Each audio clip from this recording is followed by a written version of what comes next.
Hardcore. Hey guys, you're watching Hardcore, and it's been a while since my last video, but you know, I've been busy studying, researching, doing stuff, and I thought, hey, why don't I make a new video? So here is my top 5 mind-blowing fan theories.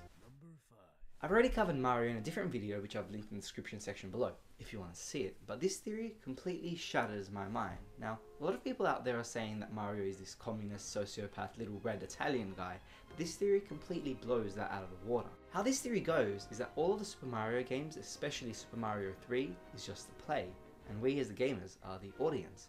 Now, where's the proof, you ask? Well, here it is. What you can see here are little blocks dangling down from what would appear to be wire.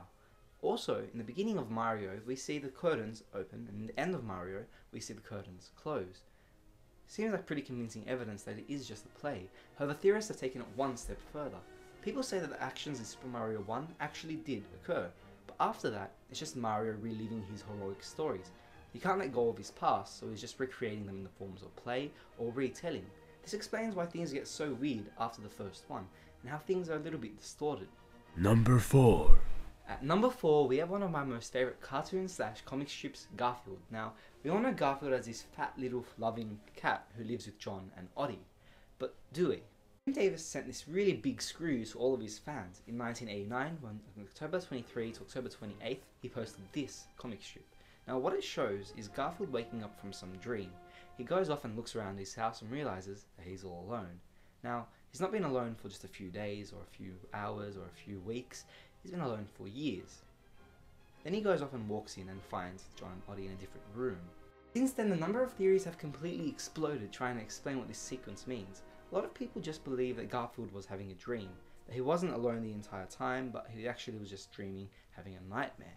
Another theory goes that this entire thing that we're watching and reading is the hallucination, and what we've seen in this sequence is reality. Garfield really is alone, that he's actually starving, and that the entire show is based on a dying cat's hallucinations. It puts a really dark spin on what was a child cartoon series. And you know what, it's not beyond Jim Davis to do this. He has a really dark sense of humour. Before, in the first few series, there was a character called Lyman. He lived with John and was actually the first owner of Oddie. After a few series, he just disappeared. Now, Jim Davis explains that he doesn't want this character in the show because Garfield had replaced all of his roles. Garfield then became that friend of John that he could speak to. When asked about how the character disappeared, Jim Davis replied, "Don't look in John's basement." Number 3. At number 3, we have Samurai Jack and the Powerpuff Girls. Now, this theory states that they both live in the exact same universe. Here's some evidence. Now, what this photo shows is that Samurai Jack is living in the exact same town. We can see the same exact buildings, just destroyed in Samurai Jack's world. We can see the exact same poster, again, destroyed in Samurai Jack's world. So what does this mean, really? It says that the Powerpuff Girls and Samurai Jack do live in the exact same universe. Now, one theory goes that Samurai Jack could have caused the events in Powerpuff Girls, where he doesn't win against Aku, and Aku destroys everything, meaning that the Powerpuff Girls are dead. Another theory states that the events in Powerpuff Girls are before the events in Samurai Jack, and at some time after the Powerpuff Girls series, Aku has come and wiped everything out. Either way, it's pretty dark. Now, it doesn't really make that much sense because of the presence of Aku and the presence of him. These two villains, though, can be compared, and they look sort of similar. They're both the main antagonists in their separate series. However, it's really hard to believe that one would have been present without the other. But there is another theory out there that actually states that all of the Cartoon Network shows occur in the exact same universe. And there's a lot of evidence for this. We can see a lot of cameos from other characters in the shows, like Billy and Mandy, or the Fosters, or the Kids Next Doors, anything. They all really interlock. But you do have to exhibit a little bit of restraint. Just because they occur in the same universe, or could occur in the same universe, doesn't mean that they can't be in parallel series. Meaning that Courage the Cowardly Dog could be the exact same place, just at a different universe to Samurai Jack.